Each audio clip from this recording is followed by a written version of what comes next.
দিন যাওয়ার পরে ফের পুলিশ আসছে, ফকির বাবা তোমাকে বলছি শুনছো না? আস্তে আস্তে শিক্ষিত মানুষ আল্লাহ আল্লাহ রসুলের কথা বলছে, সবাই দাঁড়িয়ে যাচ্ছে, হিন্দু মুসলমান সবাই দাঁড়িয়ে যাচ্ছে, দাঁড়িয়ে তারা বক্তৃতা শুনছে। ও ভাই, আল্লাহ নবী যখন বলেছিল আল্লাহ ওয়াহদিয়াতের কথা, তখন রসুলের বিপক্ষে দাঁড়িয়ে তারা বলেছিল কি বলে, রে মুহাম্মদ সাল্লাল্লাহু আলাইহি ওয়াসাল্লাম তোমাকে এগুলো বলা যাবে না। হজের মৌসুমে কাবা শরীফের দরজার চারিদিকে মানে লিখে দিয়েছে যে কাবা বাইতুল্লাহ মক্কাতে একটা পাগল বেরিয়েছে, সেই পাগলের কাছে কেউ যেতে পারবে না। যারা মক্কাতে এসেছে বলছে কেমন পাগল, তাহলে দেখতে যেতে হয়। হজ করতে এসেছে যাই, গিয়ে দেখছে তারা পাগলের কাছে গিয়ে দিয়েছে, পাগল তো আসলে পাগল না, কিন্তু ভালো মানুষ ভালো কথা বলছে, পাগলের কাছে গিয়ে তারা আরো নিজেরা পাগল হয়ে বাড়ি ফিরছে। জোরে বলো সুবহানাল্লাহ। পাগলের পরিচয় কে করে দিল? যারা বিপক্ষে ছিল তারা পরিচয় করিয়ে দিল, আর আল্লাহ রসুলের কাছে গিয়ে ইমানের কালেমা নিয়ে বাড়ি গেল। একটু মহব্বতে বলে সুবহানাল্লাহ। সোনা মানে গামা বাবা জিনা বাইরাম ধর্মতলা জমিনেতে ওই টিভি সুলতান মসজিদের পাশে দাঁড়িয়ে দাঁড়িয়ে জমাতে বনে ওই বাবা ফাতে আলী ওয়াইসি রাহমাতুল্লাহ আলাইহি তিনি এমন করে অজনসিয়া শোনাচ্ছিলেন। ও বাবা জিনা বাইরাম, ওই পুলিশ প্রশাসন এসে বলছে, ফকির বাবা আজকে যদি তুমি না চলে যাও, আমাদের দেখতে পাচ্ছ ফরফরটি আমাদের এই গান দিয়ে আমাদের এই মেশিন দিয়ে আপনার বুকটাকে ঝাঁঝরা করে দেব। ফাতে আলী ওয়াইসি রাহমাতুল্লাহ আলাইহি ওই সময় দাঁড়িয়ে আল্লাহর উপরে ভরসা রেখে বলেছিল, হে ইংরেজ পুলিশরা শুধু রেখে দাও, আমি ফাতে আলী ওয়াইসি রাহমাতুল্লাহ আলাইহি তোমাদের ওই পাওয়ার ওই গানটা ফরফরটি মেশিন দিয়ে যদি আমার বুক ঝাঁঝরা করে দাও, তথাপিও আমি ফাতে আলী ওয়াইসি পিছু পা হয়ে যাব না। ও ভাইজানেরা, এটা হলো আল্লাহর ওলিদের শানে জলসা, আল্লাহর ওলিদের শানে মজলিস, আল্লাহর ওলিদের শানে জুলুস মাহফিলটা হতে শুরু করেছেন। আপনারা পূর্বে তো দিয়েছেন, আজও দিচ্ছেন, সেই জন্য আমি এখানে আজকে আল্লাহর ওলিদের শান হিসাবে কিছু আলোচনা করে যাই। আল্লাহর ওলি ফাতে আলী ওয়াইসি রাহমাতুল্লাহ আলাইহি বলছেন, আমার আল্লাহ যদি আমাকে মৃত্যু করায়, আমি মারা যাব, আমাকে কেউ বাঁচাতে পারবে না, আর আমার আল্লাহ যদি আমাকে বাঁচিয়ে রাখে, কেউ আমাকে মারতে পারে না। তুলিজুল লাইলা ফিন নাহারি ওয়া তুলিজুন নাহারা ফিল লাইল ওয়া তুখরিজুল হাইয়া মিনাল মাইয়িতি ওয়া তুখরিজুল মাইয়িতা মিনাল হাই ওয়া তারযুকু মান তাশাউ বিগাইরি হিসাব। আল্লাহর কোরআন জানিয়ে দিয়েছে, আল্লাহ পাক মৃত্যুকে, আল্লাহ মৃত্যু ব্যক্তিকে জিন্দাকে মৃত্যু বানাতে পারে, মৃত্যুকে জীবিত বানাতে পারে, রাতকে আল্লাহ আলো করাতে পারে, আল্লাহ দিনের মাঝে রাতকে আনতে পারে, রাতের মাঝে আল্লাহ দিনকেও আনতে পারে, আল্লাহ উত্তম রুজিও মানুষকে দিতে পারে। এগুলোর ক্ষমতা হলো আমার আল্লাহ।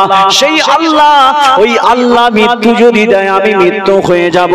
ফাতে আলী ওয়াইসি রাহমাতুল্লাহ আলাইহি বলতে লেগেছেন, এই ইংরেজ পুলিশরা চালাও, চালিয়ে দাও, চালিয়ে দাও, তোমাদের কামান, তোমাদের ওই ফরফরটি লাইন চালিয়ে দাও। এক রাউন্ড নয়, দু রাউন্ড নয়, 6 রাউন্ড গুলি চালানো হয়েছিল।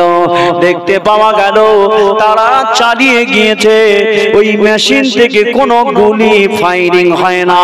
সকল ইংরেজ পুলিশরা দেখতে পাচ্ছে, না না, আমাদের মেশিন কোনো কাজ করে না, আমাদের মেশিন চালিয়ে যাচ্ছে কিন্তু কোনো গুলির রাউন্ড বার হচ্ছে না। এমন সময় ফাতে আলী ওয়াইসি রাহমাতুল্লাহ আলাইহির কাছে ওই মেশিন গানগুলো, ফরফরটি মেশিন গুলোকে রেখে দিয়ে তারা ফকির বাবার কাছে, আল্লাহর ওলির কাছে, তারা আল্লাহর ওলির কাছে ফেলে দিয়ে তারা ইমানের কালেমা পড়ে মুসলমান হয়ে গিয়েছিল। আজও পর্যন্ত ফাতে আলী ওয়াইসি রাহমাতুল্লাহ আলাইহির ওই কবরখানা যেখানে আছে, বাবা মাজার খানা যেখানে আছে, ইংরেজ পুলিশরা চেয়েছিল ওই জায়গা থেকে মাজারটা সরিয়ে দেওয়া হবে, সরিয়ে দেওয়া হবে, কিন্তু ফাতে আলী ওয়াইসি রাহমাতুল্লাহ আলাইহির লাশখানা এমন সময় ওই জায়গা থেকে সরাতে পারে না। ও বাবাজিরা ভাইরা, আল্লাহর ওলিদের পাওয়ার আছে কি নাই? আল্লাহর ওলিদের পাওয়ার আছে, কিন্তু কেউ যদি নাদান হয়ে যায়, যদি না বুঝে আসে, যদি সে বুঝতে না পারে, ওলিদের সামনে বিয়াদবি করে, ও বাবাজিরা ভাইয়েরা, তাহলে আমি যদি বডি মিস্ত্রি হয়ে থাকি, তাহলে বডির বিষয়ে আমি জানতে পারবো। আপনি ইঞ্জিনের মিস্ত্রি নয়, ইঞ্জিন সম্পর্কে জানতে পারবে না। ও বাবাজিরা ভাইয়েরা, সমাজে যারা মারেফত এবং তাসাউফ সম্পর্কে যারা জানে না, কিন্তু তারা এ বিষয়ে কিছু বলতে পারে না। বসিরহাটের ওই বাঘটা কেঁদে কেঁদে কেঁদে কেঁদে চোখের পানি ফেলে দিচ্ছে। পীর মারা গিয়েছে, তানার ওস্তাদ মারা গিয়েছে, তানার ওলি মারা গিয়েছে, বাঘটা খাওয়া ছেড়ে দিয়েছে, কিছু খায় না, কিছু খায় না। এমন সময় 3 দিন পরে ওই বাঘটা ছটপট ছটপট ছটপট করে মারা গিয়েছে। ওই কবরটা তার ওলি তার পীরের পাশে কিছুটা দূরে বাঘের কবর দেওয়া আছে। ও বাবাজিরা, আপনারা যদি উত্তর 24 পরগনা যান, এখান থেকে বাবা শিয়ালদায় যাবে, শিয়ালদা থেকে হাসনাগামী ট্রেন ধরবে, ভেবলা স্টেশনে নেবে, আপনি বসিরহাট টাউনের ভিতরে মাজারখানা আছে। ও বাবাজিরা ভাইরা, এমন করে পৃথিবীর জমিনে যারা ওলি আউলিয়ারা এসেছে, কেউ বা ঠাট্টা বিদ্রুপ করে, কিন্তু না, যারা ওলি হয়েছে তারা আল্লাহকে মেনেছে, আল্লাহর রাসূলকে ছেড়ে কখনো আল্লাহকে খুশি করায় না। ও বাবাজিরা ভাইরা, তারা কখনো হারাম হালাল মেনে চলেছে, হারামকে বক্ষণ করেছে, আর হালালটাকে তারা মেনে নিয়েছে। কথা ঠিক না? তারা হারাম ছেড়ে দিয়ে হালালকে নিয়ে পড়েছে, আর আজ আমরা হালাল ছেড়ে দিয়ে হারামকে নিয়ে মাতামাতি করছি গো। ও ভাই, জানে না, কোরআনটা খুলে দেখে না। ইয়া আইয়ুহাল্লাযীনা আমানু ইন্নামাল খামরু ওয়াল মাইসিরু ওয়াল আনসাব ওয়াল আজলামু রিজসুম মিন আমালিশ শায়তান। আল্লাহ বলছে, দুনিয়া মানুষেরা শুনে রেখে দাও, আমি আল্লাহ পাক জানিয়ে দিলাম। আল্লাহ তুমি কি বলেছো? আমার আল্লাহ পাক জানিয়ে দিল, দুনিয়ার মানুষেরা, আমি আল্লাহ, আমি বারবার করে তোমাদেরকে সতর্ক করেছিলাম, আমি তোমাদেরকে একটা গাইড বোর্ড দিয়ে আমি আল্লাহ কোরআন পাঠিয়েছিলাম। বান্দারে, শুনে রেখে দাও, জেনে রেখে দাও, আমি আল্লাহ তোমাদেরকে এই পদগুলো থেকে দূরে আসতে বলেছিলাম। দুনিয়ার জমিনে যারা সৎ সঙ্গ স্বর্গবাস, আর অসৎ সঙ্গ নরকবাস, একটা বাংলা কথার প্রবাদ আছে। তাহলে আপনি যদি দুনিয়াতে সৎ সঙ্গ যদি রাখেন, তাহলে সৎ সঙ্গ থাকলে আপনি স্বর্গে বাস করতে পারবেন, আর অসৎ সঙ্গ নিয়ে যদি চলেন, অসৎ সঙ্গ আপনার নরকে বাস। ও বাবাজিরা ভাইরা, তাহলে আপনি দুনিয়াতে যদি সৎ বন্ধু আপনি খুঁজলেন, আপনি সৎ বন্ধুর সঙ্গে ওটা বসা করলেন, আল্লাহ বলছে, বান্দা, আমি আল্লাহ, তুমি কি আমার বন্ধু হতে চাও? তুমি কি আমার দোস্ত হতে চাও? আমার আল্লাহ ওই সময় বললেন, যদি আমার বন্ধু হতে চাও, আমি আল্লাহ তোমাকে গাইড বুক দিয়ে দিলাম, শর্তনামা লিখে দিলাম। যদি তুমি আমার বন্ধু হও, যদি তুমি আমার দোস্ত হতে চাও, তোমার ভিতরে ওই কর্মগুলো থাকবে না, হারাম থাকবে না, সুদ থাকবে না, মদ থাকবে না, জুয়া থাকবে না, লটারি থাকবে না। যদি এগুলো থাকে, আমি আল্লাহ আমার বন্ধু নও, তুমি হবে রিজসুম মিন আমালিশ শায়তান, তুমি হবে ইবলিস শয়তানের বন্ধু। ও বাবাজিরা ভাইরা, তাহলে আপনি বলুন, আপনি নামাজ পড়ছেন, আপনি লটারি কেটেছেন, আপনি নামাজ পড়েছেন, আপনি সুদে টাকা নিয়েছেন, আপনি সুদ দিয়েছেন। ও বাবাজিরা ভাইরা, শুধু এখানে যুবক নয়, মা বোনেরাও তারা লোনের মধ্যে দিয়ে জীবন যাপন করছে। তাহলে আজকে আমি আপনাকে বলতে চাই, সর্বপ্রথম মুসলমানদের পাওয়ার হলো ঈমান। ঈমান ইহুদিরা চিন্তা করেছে, মুসলমানদের যদি ঈমানটাকে নষ্ট করে দেওয়া যায়, দোয়া করলেও কোনো কাজে আসবে না, দোয়া করলেও কোনো দোয়া কবুল হবে না। সর্বপ্রথম তাদের ঈমানগুলোকে তাদের নষ্ট করে দিতে হবে। ওটা করতে গেলে ওদের ভিতরে হারামকে ঢুকিয়ে দাও, ঢুকিয়ে দাও, ঢুকিয়ে দাও। হারামটা যখন ঢুকিয়ে দিয়েছে, আমরা হারাম মালকে নিয়ে নিয়েছি, আর দোয়া করছি, আল্লাহ ফিলিস্তিনের উপরে অত্যাচার হচ্ছে, আল্লাহ মাফ করো, ফিলিস্তিনের উপরে এই অত্যাচার হচ্ছে, সহ্য হচ্ছে না, দোয়া করছি কিন্তু দোয়া করে করে শেষ হয়ে যাচ্ছে, কবুল হয় না। আল্লাহ বলছে তোর ভিতরে হারাম মাল আছে, ওই মাল নিয়ে দোয়া চাস না। হারাম মাল আছে, ওই মাল নিয়ে দোয়া চাস না। ও বাবাজিরা ভাইরা, আজকে বর্তমান আপনি সবাই যদি একটু ঘুরে দেখি, আমরা তো মুসলমান ইমানদার, তাহলে আজকে ফিলিস্তিনের মুসলমান তারাও ইমানদার, তাদের ইমানকে কতটা পরীক্ষা দিতে হচ্ছে।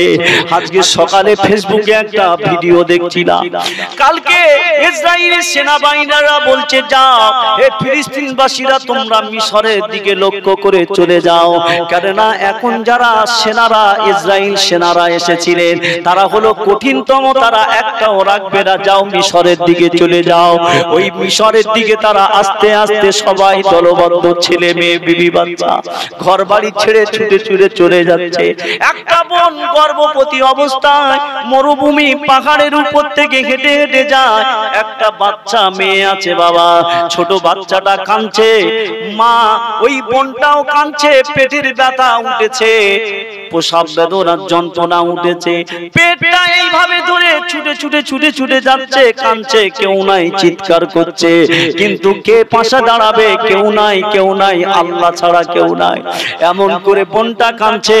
ও ভাইজানেরা, তাদের কান্না আল্লাহ বলছে এটা কিয়ামতের ময়দানে বুঝে নেব।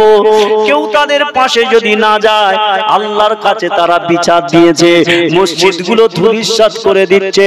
কিন্তু আজকে আমাদের মুসলমানরা আমরা কখনো ভাবি না, আমরা মসজিদ থেকে দূরে আছি, আমরা আল্লাহর হুকুম থেকে দূরে আছি। ও ভাইজানেরা, জালিম সরকার আজকে দখল করে নিল, আজকে তারা পার্লামেন্টে বিল পাস করে নিল, পার্লামেন্টে বিল পাস করে নিয়েছে। কি হবে এইবারে? যেই বিলটা পাস হয়ে গেল, পরের দিনকে কবরস্থান, 30 বছরের কবরস্থান দখল হয়ে গেল, বুলডোজার চালানো হয়ে গেল। এই খবর আছে কি নাই? আছে তো। আগামী দিনে থাকবে আমাদের এই পূর্বপুরুষদের যে কবরস্থান, ঈদগাহ, মসজিদ আর থাকবে বলে মনে হয়। ওয়াকফ বিল যখন পাস হয়ে গিয়েছে, বলছি কি আমরা ওর ভিতরে অমুসলিম কাউকে রাখবো না, মুসলিম যারা যাদেরকে তোষণ করা হয়েছে তাদেরকে আমরা এই ওয়াকফ প্রপার্টি দিয়ে তাদের ইজ্জত, তাদের সম্মান, তাদেরকে আরো বড় লোক করব।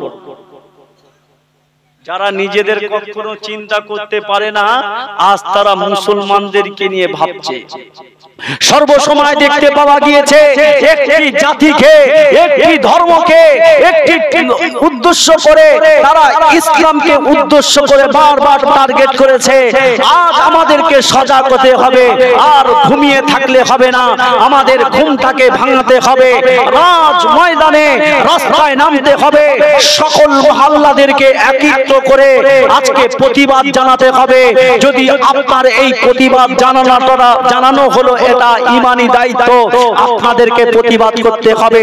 ওয়াকফ বিল আমরা মানব না, ওয়াকফ বিল প্রত্যাখ্যান করতে হবে। ওয়াকফ বিলকে আজকে তারা যে পার্লামেন্টে তারা আজকে ওয়াকফ বিল পাস করিয়ে নিয়েছে, আমরা মুসলমান, আমরা বেঁচে থাকতেও এই বিল আমরা মানছি না, মানব না। মানবেন নাকি? মানবে না। যদি কোনো মুসলমান চলে যায় তাকে পুরো ওই বেঈমানদের কাতারে রাখবেন, তাকে মুসলমান বলবে না। যদি তোমার ধর্মের জন্য তোমার মন না কাঁদে, তোমার ওই পূর্বপুরুষের জন্য যদি তোমার মন না কাঁদে, তুমি যদি মনে করো একটা চেয়ারের জন্য তুমি বসে থাকবে, এই চেয়ার নিয়ে কিয়ামতের ময়দানে উঠতে পারবে না, সেই দিনকে তোমাকে ওই জাহান্নামে যেতে হবে, সেদিনকে কঠিনতম তোমাকেও জবাব নেওয়া হবে। সেই জন্য ঈমানি দায়িত্ব। আজ আমরা মুসলমান কখনো বলি নয়, যেখানে মসজিদ, আমরা মসজিদের সামনে তাকবীর দেই, মসজিদে আমরা ইবাদত করতে আসি, আমরা কখনো মন্দিরের সামনে গিয়ে আমরা আমাদের পতাকা নিয়ে নারায়ে তাকবীরের ধ্বনি দেই না। মসজিদ হয়েছে ইবাদতের জন্য, মন্দির হয়েছে পূজা করার জন্য। ধর্ম প্রত্যেকের হৃদয়ের অন্তরে থাকে। ধর্ম কখনো মসজিদ মন্দিরের বিভাজন তৈরি করে না। ধর্মটা হলো শ্রদ্ধার জিনিস, ধর্ম হলো প্রত্যেকের অন্তরে থাকে। বর্তমান সময়ে রাজনীতির প্ল্যাটফর্মে ধর্মনীতিটাকে শুরু করে ধর্মটাকে নিয়ে এসে মানুষের ভিতরে ভেদাভেদ, মানুষের ভিতরে ভ্রাতৃত্ব মিলবন্ধন যেটা ছিল সেটা আজকে এই বর্তমান রাজনীতির মাধ্যম দিয়ে এই রাম রহিমের ভ্রাতৃত্ব ভালোবাসা সম্প্রীতিটাকে নষ্ট করে দিয়েছে কিছু রাজনীতির নেতারা। তারা তাদের ফায়দা লোটার জন্য মুসলমান হিন্দু লড়াই লাগিয়ে দিয়েছে, মসজিদ মন্দিরের লড়াই লাগিয়ে দিয়ে তারা চেয়ারে বসে আছে। আর আজকে দেখো মালদার সেই মোতাবাড়িতে তারা আম মানুষ তারা মারামারি করে মরছে। এই কথা ঠিক বলছি কিনা ভুল বলছি বলে? কথা ঠিক হচ্ছে কিনা ভুল হচ্ছে? কিন্তু আমরা মুসলমান, আমাদের ঘুম ভাঙে না, আমাদের ঘুম ভাঙে না। বলছে ও যাচ্ছে, আমি তো ঠিক আছি। এটা নয়, সকলের ঈমানের দায়িত্ব, সকলকে যেতে হবে, প্রতিবাদ জানাতে হবে। বাবাজিরা, আমার ভাইরা, আগামী দিনে ব্রিগেডের সকল সংগঠনের আলাপ আলোচনা হয়তো আগামী দিনে ব্রিগেডে ডাক দেবে, আপনারা আসবেন, প্রতিবাদ জানানো হোক। যদি গণ আন্দোলন তোলা হয় তাহলে কৃষকদের বিল যেমন ফের তারা প্রত্যাখ্যান করে নিয়েছিল, তেমন আমাদের ওয়াকফ প্রপার্টিও যে বিল তারা সংসদে এনেছে সেটাও তারা প্রত্যাখ্যান করে নেবে। আমরা এই আশা করি। আমরা সেই সম্প্রীতির বাংলা, আজকে ভ্রাতৃত্ব ঐক্য মিলবন্ধন ভালোবাসার বাংলাকে আজকে তারা আজকে নষ্ট করে দিচ্ছে। বলুন তো দেখি, আপনাদের যে মোড় আছে ওই মোড়ে কোন মুসলমান গিয়ে হিন্দু ভাইয়ের দোকানে চা খায়, হিন্দু ভাই গিয়ে মুসলমানের দোকানে চা খায়, একই মাঠে কাজ করে, একই জায়গায় ওটা বসা, আমাদের কত মিল বন্ধন আছে। কিন্তু উগ্র ভাব, জাতি হিংসা কিছু নেতা নেত্রীরা তারা আজকে ঢুকিয়ে দিয়ে যেন দেখলে এখন ঘৃণা করে। এই আছে আছে। সেই জন্য বলবো, বিশেষ করে টুপিওয়ালা দাড়িওয়ালা বাবাজি আমার ভাইরা, রাস্তাঘাটে চলবেন চোখ কান সব খোলা রেখে। কিছুদিন আগে ট্রেনেতে দেখলেন না, সে বয়স্ক মানুষ কিছু জানে না, ফোন নিয়ে ঘাটছে, দাঁড়াম দাঁড়াম করে মারছে, দাড়ি ধরে টানছে। অসভ্য মহিলা, সেই অসভ্য মহিলা সে হলো একটা দলের ছায়া তলে থাকে। সেই জন্য চিন্তা ভাবনা করে হুঁশ করে চোখ কান খোলা রেখে রাস্তাঘাটে বেরোতে হবে। আমি কোনোদিন আমি 5 জন নিয়ে জলসা আসিনি, আমাদের বাড়ির লোক বলছে যাও, এখন রাস্তাঘাটে খুব প্রবলেম, এই 5 জন যাও। দুটো মিডিয়া আছে, আপনাদের এই জলসাটা শুধু আপনারা এখানে দেখছেন না, অল ইউটিউবে এবং ফেসবুকে সকল মানুষ, হাজার হাজার মানুষও দেখছে। কথা বুঝলেন? সেই জন্য শুধু এখানকার মানুষ নয়, যদি আমাদের এই বিলটা লাগু হয়ে যায়, আজ আমাদের পূর্বপুরুষদের রেখে যাওয়া সেই কবরস্থানগুলো, ঈদগাহগুলো সব দখল করে নেবে।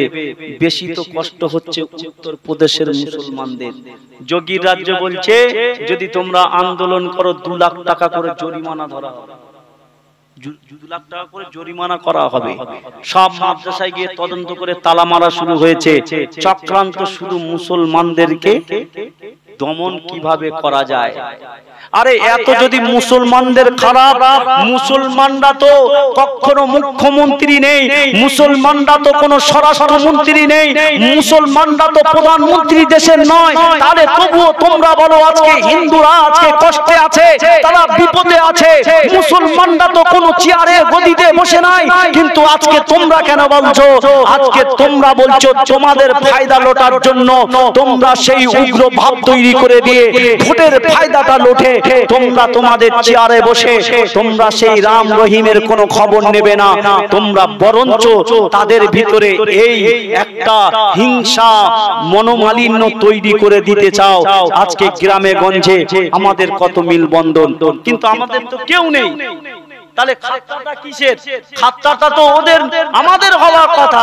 বলছে তারা খাতরা আছে। বাবাজিরা আমার ভাইরা, ভুল বুঝবেন না। এই কথা বলাতে আপনারা রাগ করেছেন, রাগ করেছেন। আমারও ঈমানি দায়িত্ব আপনাদের কাছে ওয়াকফ সম্পর্কে বলা। ওয়াকফ মানে আল্লাহর সম্পত্তি, যার কোনো ওরিশন নেই, যার কোনো ওয়ারিশ না থাকে, সেটা আল্লাহর সম্পত্তি হয়ে যায়। তাহলে আল্লাহর সম্পত্তি যখন হয়ে যায়, এই মুসলিম সূত্রে তারা ওয়ারিশ দাঁড়িয়ে তাদের ক্ষেত্রে এই লিল্লাহিয়াতের মালটা ব্যবহার করা যাবে। কথা বুঝলেন? আর আজও কিছু হতভাগা মুসলমান আছে, এর মধ্যে এগুলো তারা লুটে খেয়ে নিচ্ছে।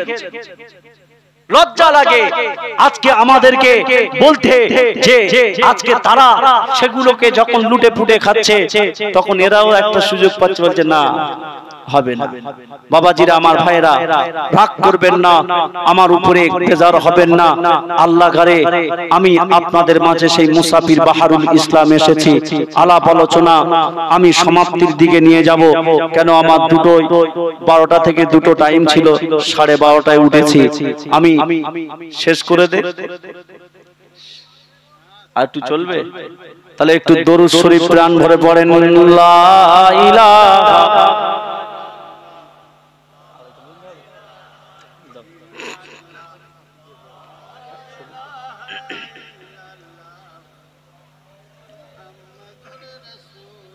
লা ইলাহা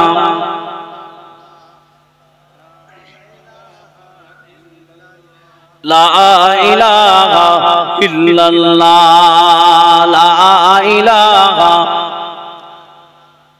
লা ইলাহা ইল্লাল্লাহ মুহাম্মাদুর রাসূলুল্লাহ সাল্লাল্লাহু আলাইহি ওয়াসাল্লাম। যে কথা আমি বলছিলাম, তাহলে আজকে আমাদেরকে সমাজে চলতে গেলে আজকে আমাদেরকে সজাগ হয়ে চলতে হবে। যদি না চলি তাহলে অপমান আমাদেরকে হতে হবে। আজ শিক্ষিত ব্যক্তির কোনো সম্মান নেই। আজ বর্তমান সময়ে যে চাকরি হারিয়েছে যারা, আজকে আমাদের ছেলেদেরকে যদি কালকে বলি এই স্কুলে যাও, তো বলছি স্কুলে গিয়ে কি হবে? দেখো মাস্টার হয়ে তো তাদের চাকরি বাতিল, পড়ালেখা করে কি করবো? এই বলবে কি বলবে না? শিক্ষা হলো জাতির মেরুদণ্ড, কিন্তু এই মেরুদণ্ডটাকে পুরো একদম ভাঙচুর করে দিয়েছে, শেষ করে দিয়েছে। সেটা হলো আজ আপনারা সকলে বুঝতে পাচ্ছেন। তাহলে শিক্ষার আর কোনো মূল্য নাই। বাবাজিরা, মা ভাইজানেরা, যে কথা আমি বলতে চাচ্ছিলাম, তাহলে আল্লাহ সুবহানাহু ওয়া তাআলা আমাকে আপনাকে বানিয়েছে মাটি থেকে। আল্লাহ পেয়ে সেই মাটিতে শোয়ানো হবে, আর ওই মাটি থেকে আমাদেরকে তোলা হবে। তাহলে যদি আমাদেরকে আল্লাহ যদি মাটিতে শোয়ানো হয়, এই মাটিতে শোয়ার আগে আমাদেরকে ঠিক হয়ে যেতে হবে। যদি আমাদেরকে ঠিক হয়ে না যায়, তাহলে আমাদের খবর খারাপ আছে। ও ভাইজানেরা, বাবাজিরা, আল্লাহর কোরআন জানিয়ে দিয়েছে, ইয়া আইয়ুহাল্লাযীনা আমানু তাকুল্লাহা হাক্কা তুকাতিহি ওয়া লা তামুতুন্না ইল্লা ওয়া আনতুম মুসলিমুন। ততক্ষণ পর্যন্ত তুমি মৃত্যুবরণ করো না, যতক্ষণ পর্যন্ত না তুমি প্রকৃতপক্ষে মুমিন হতে না পারো। ও বাবাজিরা, ভাইরা, তাহলে আপনি মুমিনের কাতারে কখন যাবেন? যদি মুমিনের কাতারে যেতে হয়, তাহলে আপনাকে আপনার ভিতর থেকে এই আবর্জনাগুলোকে যদি না সরিয়ে দেন, তাহলে আপনি মুমিন তো হতে পারবেন না, পারবে না। যদি আল্লাহ ওয়ালি যদি হতে চান, আল্লাহ ওয়ালা যদি হতে চান, ও ভাইরা, বোনেরা, বাবাজিরা, ভাইরা, শুধু বাবাজি ভাইদেরকে বলি না, মা বোনেরাও পাশে অনেকে বসে আছে। আমি আপনাদের উদ্দেশ্য বলে যায়, আপনারা যতদিন থাকবেন পর্দা করবেন, নামাজ পড়বেন, আপনি স্বামীর খেদমত করবেন। ও বাবাজিরা, ভাইরা, সোনা মানিক আমার মায়েরা, যদি আপনি নামাজ না পড়েন, পর্দা না করেন, তাহলে আপনাকে কিয়ামতের ময়দানে আপনার কারণে 5 জন ব্যক্তিকে জাহান্নামে যেতে হবে। ও মা বোনেরা, আপনার বাচ্চাটা আপনার মেয়েটা বড় হয়েছে, ওই মেয়েটা রাস্তায় গিয়ে ঘোরে, রাস্তায় গিয়ে আড্ডা মারে, সকালে বেরিয়ে যায় বিকেলে আসে, সেটাও আপনাকে লক্ষ্য রাখতে হবে। আপনি হলো গার্জেন। সেই জন্য আমি প্রথমে বলেছিলাম যদি আপনার গড়া ভালো হয়, যদি আপনি যদি গোড়া ঠিক রাখতে পারেন, তাহলে আপনার ওই গোড়া থেকে যেমন গাছ হবে, আপনার ডাল ছাড়বে, তাহলে ডালটাও যদি মজবুতি হয় তাহলে পাতাটাও ভালো হবে, যদি পাতাটাও ভালো আসে ওই গাছে ফলটাও ভালো হবে, যদি ফলটাও ভালো হয় ওই ফল থেকে যারা ফলটা খাবে ওই ফলটা সুস্বাদু হবে। নতজ যদি আপনি যদি খারাপ হন, আপনি পিতা মাতা আগে আপনাকে ঠিক হতে হবে, আপনার ছেলেটাকে ঠিক করতে হবে, আপনার মেয়েটাকে ঠিক করতে হবে। যদি আপনার ছেলেকে ঠিক না করেন, আপনার মেয়েকে ঠিক না করেন, আল্লাহর কোরআন জানিয়ে দিয়েছে কিয়ামতের ময়দানে নয়, এই দুনিয়াতে ইন্নামা আমওয়ালুকুম ওয়া আওলাদুকুম ফিতনা।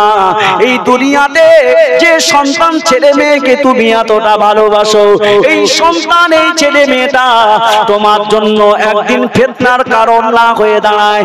ও বাবা দিরা ভাইরা, তাহলে আপনি আল্লাহ রসুলকে আপনি মানবেন, তাহলে আল্লাহ রসুলের পরে আমার আল্লাহ বলেছে তোমার পিতা মাতাকে তুমি মানবে। সেটাও কোথায় বলেছে? আমার আল্লাহর কোরআন তোমাকে জানিয়ে দিয়েছে, ওয়াকাদা রাব্বুকা আল্লা তা'বুদু ইল্লা ইয়্যা ওয়া বিল ওয়ালিদাইহি ইহসানা। ও বাবা দিরা ভাইরা, যেমন আল্লাহর ওলি মানা, যেমন আল্লাহর ওলিকে মানার কথা বলেছে, ওলিও বলেছে, পীরও বলেছে। সর্বপ্রথম তোমার বড় পীর হলো তোমার বাপ মা, ওই বড় পীরকেও তোমাকে আগে মানা লাগবে। যদি আপনি আপনার বাপ মাকে মানলেন না, আপনি সারা রাত ওয়াজ শুনলেন, ইমাম সাহেব জুম্মার দিনে বয়ান করলো, আপনি আপনার বাপ মাকে মানো না, আপনার বাপ মায়ের সঙ্গে সৎ ব্যবহার করো না, আপনার বাবা মায়ের সঙ্গে অসৎ ব্যবহার করো। ও ছেলে তুমি শুনে রেখে দাও, ও মেয়ে তুমি শুনে রেখে দাও, ওই উফিওয়ালা তানহারহুমা ওয়াকুলুহুমা কাওলান কারীমা। তোমার ওই বাপ মায়ের জবান থেকে যদি শব্দটা বেরিয়ে যায়, এই শব্দ বার হওয়ার সাথে সাথে আমার আল্লাহ অখুশি হয়ে গিয়ে তোমার জন্য আমার আল্লাহ জান্নাতটা কেটে দিয়ে আমার আল্লাহর সাথে সাথে তোমার জন্য জাহান্নামটা লিখে দেয়। ও বোনেরা, মায়েরা, ও ভাইরা, যুবকেরা, শুনে রেখে দাও, জেনে রেখে দাও, যদি আজকে পিতা মাতাকে যদি আপনি রাজি করাতে পারেন, আপনি যদি খুশি করাতে পারেন, তাহলে আমার আল্লাহ খুশি হয়ে যাবে, আমার রসুল খুশি হয়ে যাবে। আমার নবী বলেছে, হে আমার উম্মতিরা, আমি নবী জানিয়ে দিলাম, আমার মা 6 বছর বয়সে মারা গিয়েছে, 6 মাস বয়সে আব্বা মারা গিয়েছে। আমি এতিম নবী ছিলাম, আমার মা ছিল না, বাবা ছিল না। আমি যখন বড় হয়েছিলাম, তাইফের মানুষ আমাকে মেরেছিল, আমি তার বাড়িতে বসেছিলাম। হালিমাতুস সাদিয়া দুদুমা ছুটে ছুটে ছুটে ছুটে আমি মুহাম্মদ আমার পেয়ারাতে আমার ভালোবাসায় ছুটে ছুটে মক্কার জমিনেতে এসেছিল। কিন্তু আমি নবী আমার দুধমাকে দেখে আমি সকল সাহাবীদেরকে বললাম দাঁড়িয়ে যাও। আমি রাসূলুল্লাহ দাঁড়িয়ে গিয়েছিলাম, আমার ওই পাশেতে আমার চাদরখানা ছিল, ওই চাদরগুলোকে আমি আস্তে আস্তে আস্তে আস্তে ভাঁজ করেছিলাম। আমি ভাঁজ করে দিয়ে আমার দুধমা হালিমাকে বসার জন্য জায়গা করে নিয়েছিলাম। আরো জোরে বলো। আল্লাহ নবীর দরবার থেকে হালিমা চলে গেল। সাহাবীরা জিজ্ঞাসা করলেন, ইয়া রাসূলুল্লাহ, হে হাবিবাল্লাহ, হুজুর আপনি কেন উঠে দাঁড়িয়েছিলেন? আপনার চাদরখানা কেন বিছিয়ে দিয়েছিলেন? আপনাকে তো এইভাবে আর এর আগে দেখি না। আল্লাহ নবী বললেন, যে মহিলাটা এসেছিল ও সাধারণ কোনো মহিলা না, ওটা হলো আমার দুধমা হালিমা, যার দুধ পান করা, যার দুধ খেয়ে আমি নবী বড় হয়েছিলাম, আমি নবী বড় হয়েছি। সেই হালিমা আমার রাজদরবারে এসেছিল। আমার উম্মতি দিগকে আমি রাসূলুল্লাহ শিক্ষা দিয়েছিলাম যে আমি রাসূলুল্লাহ আমার দুধ মাকে যদি এত সম্মান করতে পারি, তোমাদের জন্মদাতা মাতা, তোমার জন্ম দেওয়া মাকে, গর্ভে রাখা মাকে, তাহলে তুমি পাওয়ার সাথে সাথে কেমন সম্মান করবে? ও বাবাজিরা ভাইরা, তাহলে আজকে সমাজে বৌমায়ের শাশুড়িতে ঝগড়া, বৌমায়ের শাশুড়ির সাথে অমানিন্য, সেই বাড়িতে বৌমা এবং শাশুড়ির সম্পর্ক নাই। বৌমা বলছে আমার শাশুড়িকে যদি ভাত দাও তাহলে আমি তোমার সংসারে থাকবো না, তোমার মায়ের কথা সহ্য হয় না। আমি এখানে দুই রকম ভাবে বলে যাই, ও মায়েরা কষ্ট নেবে না, ও বোনেরা রাগ করবেন না, সুন্দরভাবে বলে যাচ্ছি। একটি কথা আপনি মাথায় রেখে দেন, কোন শাশুড়ি যদি মনে করে পরের বাড়ি থেকে আমি মেয়ে নিয়ে এসেছিলাম, ওই মেয়েটা আমার মেয়েটা যেমন পরের বাড়ি দিয়েছিলাম, আমার মেয়েটা মেয়ে, আমার মেয়েকে যেমন ডেকে আমি কাছে বসিয়ে সম্মান আদর করতাম, মা তুই খেয়েছিস কিনা, মা তোর শরীর ভালো আছে কিনা, আজকে তোমার ছেলের বৌমা না তোমার বাড়ি আছে, ওই বৌমাকে ডেকে যদি কাছে বসিয়ে বলতে মা তুমি আজকে আমার বাড়ির বৌমা, তোমার শরীরটা ভালো আছে কিনা, তুমি খেয়েছো কিনা, তাহলে তুমি যদি তোমার বৌমাটাকে যদি কাছে বসিয়ে তুমি যদি এইভাবে তোমার মেয়ের মতো ভালোবাসতে, তোমার বৌমাটাও তোমাকেও মায়ের মতো ভালোবাসতো। কথা ঠিক না বললো? তাহলে প্রবলেম তো এই গোড়ায়। যদি শাশুড়ি যদি হিংসা তৈরি করে তাহলে বৌমা তো হিংসা করবে। সেই জন্য নিজের মেয়েকে যেমন ভালোবাসতে পরের মেয়েটাকে তেমন ভালোবাসো।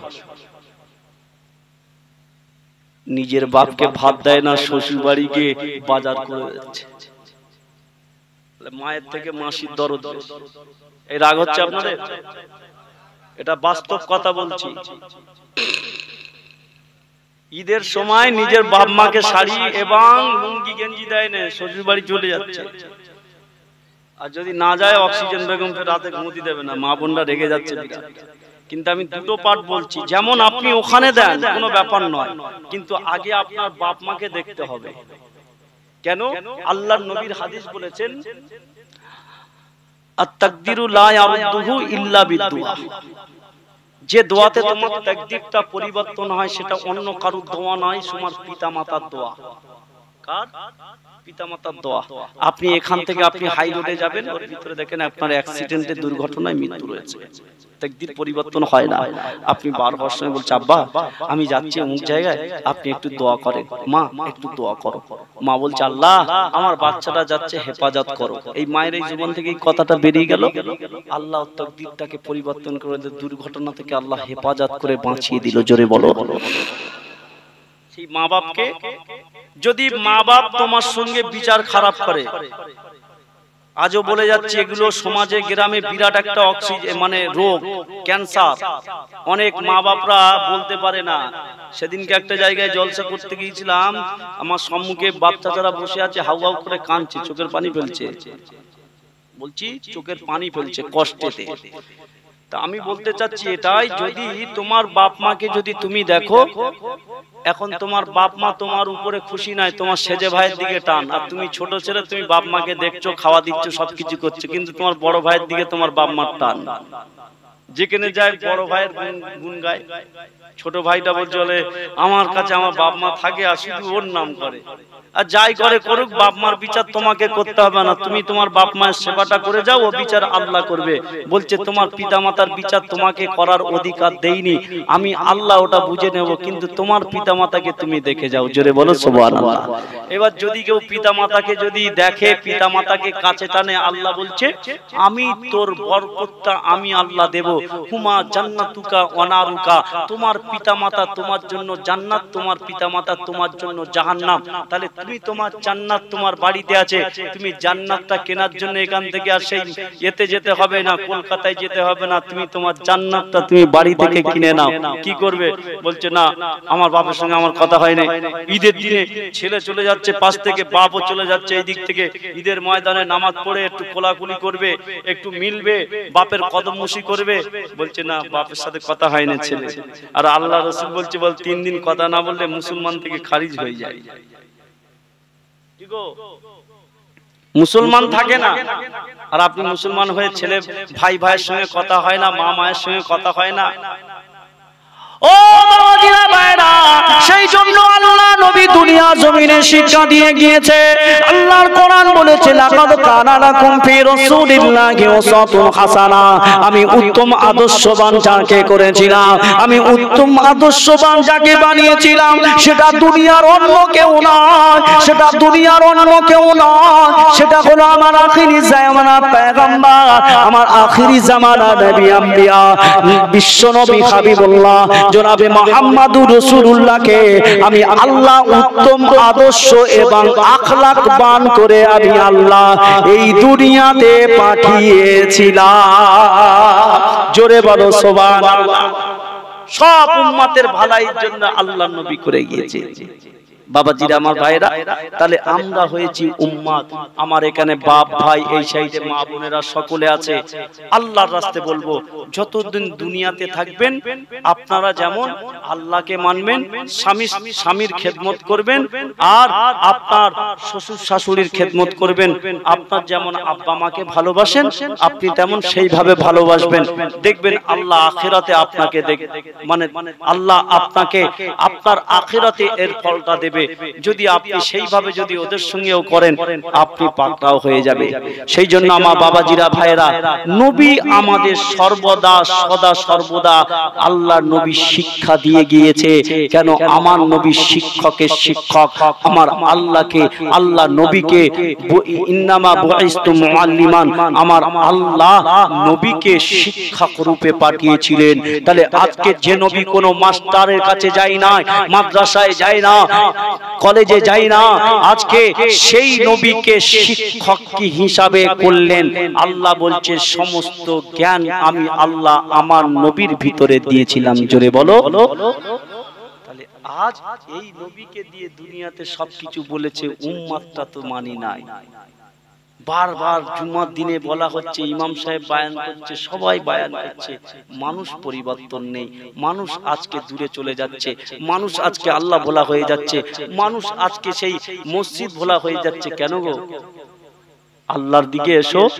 আর যখন আপনি নবীকে যখন খুশি করবেন, নবীকে যখন রাজি করবেন, নবীকে খুশি করাতে গেলে আপনার আল্লাহর সবকিছু এসে যাবে। অটোমেটিক আপনার আমল নামায় নেকি চালু হয়ে যাবে। জোরে বলো, আর একটু জোরে বলো। সেই প্রথমে বলেছিলাম, যদি নবী খুশি তা আল্লাহ খুশি। আল্লাহ মানা মানে নবী মানা নয়, বরঞ্চ নবী মানলে আল্লাহ মানা হয়। জোরে বলো, আর একটু জোরে বলো। নবীকে যখন মানবেন আল্লাহ অটোমেটিক এসে যাবে, আল্লাহর অনুসরণ সব এসে যাবে। আপনাকে পায়ে ধরে হাতে ধরে আমি অনুরোধ করে যাব, আমার বাবাজিরা ভাইরা, আমি মুসাফির হালাতে আছি, আল্লাহ পাক প্রত্যেককে কবুল করেন। একটু উঠে দাঁড়িয়ে সালাম জানিয়ে দোয়া করে ছেড়ে দেব। আগামী দিন যদি আল্লাহ মওকা দেয়, সুযোগ দেয়, ফের যদি এলাকায় আসি